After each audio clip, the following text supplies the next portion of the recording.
bienvenue dans ce 7ème épisode de Notes de comptoir. Lors du pas si mini épisode 10 sur l'arc de rédemption, je vous ai parlé d'une des catégories de ce type d'arc en précisant qu'elle était principalement destinée aux personnages secondaires. Je vais éviter de spoiler comment finit cet arc dans ce genre de conditions afin que vous puissiez voir cet épisode et plus revenir sur ce qui se passe lorsque l'arc de rédemption concerne le personnage au centre de l'intrigue et le processus pour écrire un arc de rédemption pour eux. Comme je le disais, l'arc de rédemption est un arc qui concerne autant les personnages principaux et les personnages secondaires, ce qui le rend très large. Vous avez sans doute vu une œuvre ou deux où le personnage principal est concerné par un arc de rédemption car c'est un arc assez courant. Dans cette situation, contrairement à celle que l'on a abordée dans le mini 10, c'est un arc facile à écrire, à développer et à poser sur n'importe quel scénario. Et nous allons voir ça avec un film qui est un bijou secret de ma collection, Ordinary World. Si vous pensez que je suis relou avec Taika Waititi, c'est que vous n'avez jamais parlé de Billie Joe Armstrong avec moi. Ordinary World est un film de Lee Kerr réalisé en 2016 racontant l'histoire de Perry, un père de famille lassé de sa vie. Sa femme, débordée par le travail, oublie son anniversaire, son frère le même jour décide de le renvoyer, bref, c'est pas une journée foufou. Perry décide alors d'organiser une fête qui va le ramener à ses heures de gloire lorsqu'il était encore une vedette de la scène. Cette crise de la quarantaine va le rattraper lorsque la soirée tourne au désastre et qu'il se fait arrêter. En sortant, il fait face à un dilemme, reprendre sa carrière ou se rendre au talent show de sa fille. Bien évidemment, le personnage prend la bonne décision et arrive à temps pour sa performance. Dans ce genre de situation, il faut construire un personnage plein de regrets pour X raisons. Ces regrets vont lui faire douter de sa qualité de vie actuelle, lui donner envie d'avoir plus, peu importe les moyens.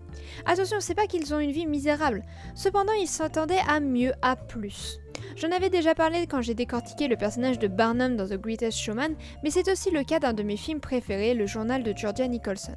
Comme eux, Perry sera lassé de cette routine qu'il vit jour après jour de ne pas être la personne qu'il voudrait être, si bien que lorsqu'une opportunité se présente d'avoir plus, ils la saisissent sans se rendre compte de ce qu'ils vont mettre en péril.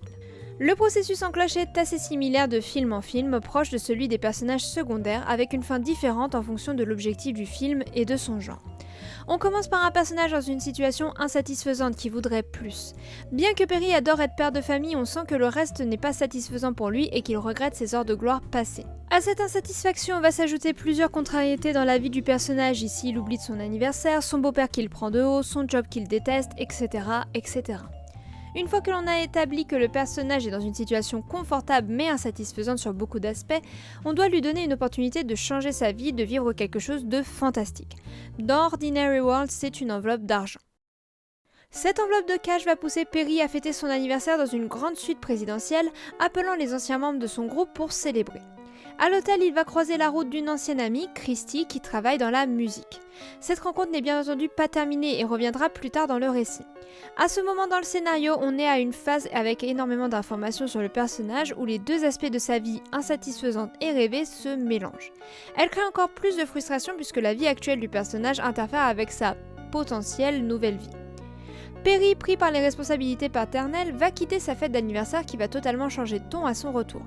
Ce changement sans son accord et malgré ses remarques répétitives à son ami va accumuler de plus en plus de frustration qui va le pousser à aller de plus en plus loin pour obtenir ce qu'il souhaite.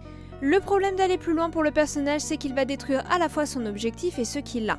En voulant se faire remarquer, en voulant recentrer son anniversaire sur lui, Perry va détruire le cadeau de sa fille sans obtenir plus de son rêve d'origine. À ce moment, il va avoir une conversation avec une personne en lien avec ce qu'il aurait aimé retrouver, comme c'est souvent le cas dans les arcs de rédemption. Cette personne va lui faire réaliser que ce qu'il essayait d'obtenir ne vaut pas les sacrifices ou que c'est une vie qui ne lui correspond plus, comme c'est le cas d'Ordinary World. Perry s'est posé, il n'est plus le jeune artiste qui fout le bordel et boit jusqu'à pas d'heure. Il a une vie de famille, une fille qui a les mêmes passions qu'il lui a transmises, et cette vie plus calme, moins spectaculaire a déteint sur lui. Sans le voir, Perry a trouvé une satisfaction dans cette vie paisible, alors pourquoi ne s'en rend-il pas compte ? C'est toujours le même problème dans l'arc de rédemption, le personnage ne peut pas se contenter de ce qu'il a là sur le moment parce qu'il n'a pas tout ce qu'il souhaite. Ce qu'il souhaite est dans l'immédiat inaccessible et force au sacrifice de certaines choses, dont ses relations. Les relations du personnage sont importantes car c'est eux qui vont faire pencher la balance dans cette quête de succès personnel. Au moment où le personnage aura l'opportunité de choisir entre le succès et la stabilité, ces relations qu'il est sur le point de perdre vont lui faire choisir ceux qu'il aime, quitte à perdre son rêve de vue.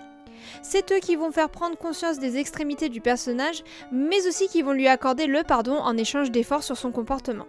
C'est là que l'évolution du personnage se termine. Cependant, il ne se contente pas de revenir à son point de départ.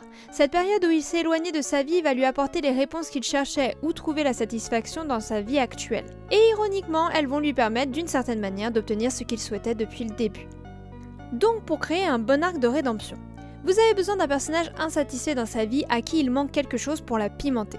Lorsque l'opportunité se présente, il va tout faire pour obtenir ce qu'il souhaite sans voir qu'il va détruire ce qu'il a bâti avant.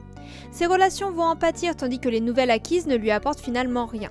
À ce moment-là, alors qu'ils sont sur le point de tout perdre, ils vont devoir se faire pardonner.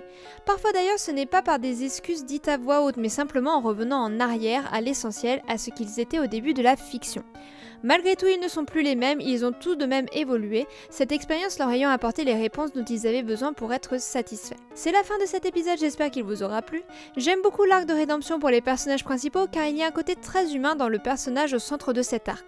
Un besoin de plus malgré une situation de vie satisfaisante mais qu'en restant humain, on ne veut pas perdre ce que l'on a pour quelque chose qui semble être une gloire éphémère, temporaire. Si vous avez aimé cette vidéo, n'hésitez pas à liker, à partager et à vous abonner si ce n'est pas déjà le cas. Si vous souhaitez prolonger la discussion sur cette analyse, vous pouvez le faire en commentaire, je suis toujours ravie d'échanger avec vous dans la bienveillance. On se retrouve très bientôt pour une prochaine vidéo, d'ici là je vous fais des gros bisous et je vous dis à la prochaine, ciao bye bye.